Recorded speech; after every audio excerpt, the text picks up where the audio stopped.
things like what areas have been attacked, how many people have been killed, is there any unrest, riots, or anything like that, do they need food or water or medical help, and what's going on with radiation. So a whole bunch of different things they're figuring out in here.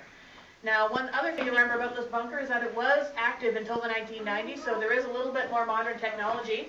In this room, we had camcorders, so they would actually do a live report of their information, and that would feed directly into the televisions in the War Cabinet room of the Prime Minister. So once that became available, they used that.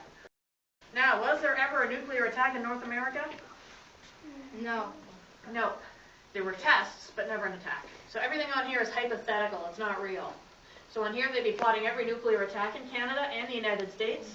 Now, the United States had an obligation to inform us of any attack in their territory, because if a bomb explodes here, we're going to feel that in Canada. We need to know about it.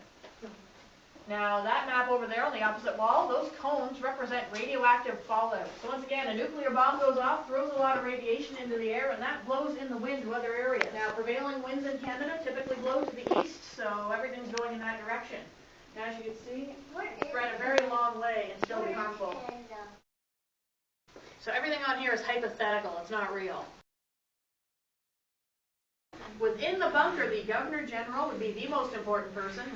That's because the way our government works, a lot of our acts and laws, of course, came from England. Therefore, we need permission from England to change them. You, of course, represent England. That's what the Governor General does. They represent the Queen. Can you still see us? Yep. It's possible. They have to get up there first, though. Something would happen to my currency if it became damaged or destroyed or had radiation on it, it would be worthless. The gold became worthless, Canada's money would be worthless, and that's a very big problem. So the plan was, if they thought an attack was coming, they wouldn't wait for the bombs to fall, but if they thought this was going to happen, that's when the gold would move down here. Yes? I'll explain in a moment. So this door here, this is about 10 to 15 tons of solid stainless steel. So if you remember, that is significantly larger than the doors designed to protect the people. Now when this thing's closed, it becomes the world's heaviest pickle jar. It's airtight in this bulb, and the air pressure is such that it basically sucks it in. So very, very difficult to open again. That's why we have a smaller door here. They actually have to open this first to release the air pressure, make it not airtight so they can open this door. Also, if someone is unlucky enough to get locked in there, it's a lot quicker to get that open. Now you also notice a hallway going around the vault. Now this is actually in case of earthquakes. They had to put a lot of effort into making this building earthquake-proof because if there was an explosion nearby, you could expect tremors. And they didn't want anything to be damaged while they were in lockdown. So in this case, we have a cushion of space going all the way around and even over top of the vault so it can move a couple of feet in any direction and not disturb anything else. If something were to happen to my currency, if it became damaged or destroyed or had radiation on it, it would be worthless. The gold became worthless, Canada's money would be worthless, and that's a very big problem.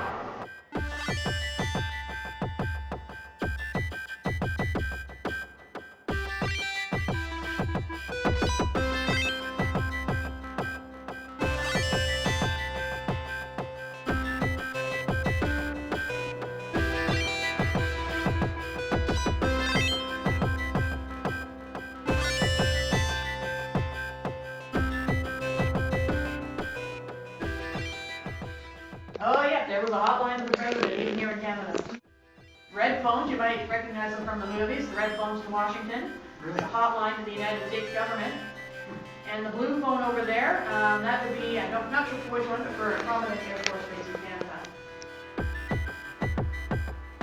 Now, down the hallway we also have teletype machines. Now one thing you need to know in here is they never had just one way of doing anything. Everything had a backup plan. So teletype machines are actually still in use for the hearing impaired, but they were much more commonly used in the 1960s, basically an early version of a fax machine where you type a message, travels to the phone line, and prints out on the other side. So they have two different methods of communication in here. And for many years, this was also home of the Federal Warning Center, so they were in charge of activating air raid sirens and things like that across Canada.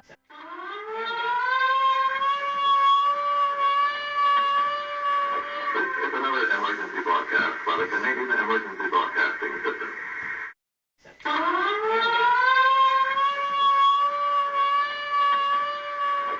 It's another emergency broadcast by the Canadian Emergency Broadcasting System. You would think that at 100,000 square feet, there was plenty of room for everything in here. The truth is, space was quite limited. So a lot of rooms had more than one purpose. This room could be medical overflow, it could be a regular bedroom if they needed another bedroom. It could also be a confinement area. You could lock people in here. So can anyone guess, why would you need to lock someone up in the bunker? And this was supposed to be top secret at the time. Look at that. All these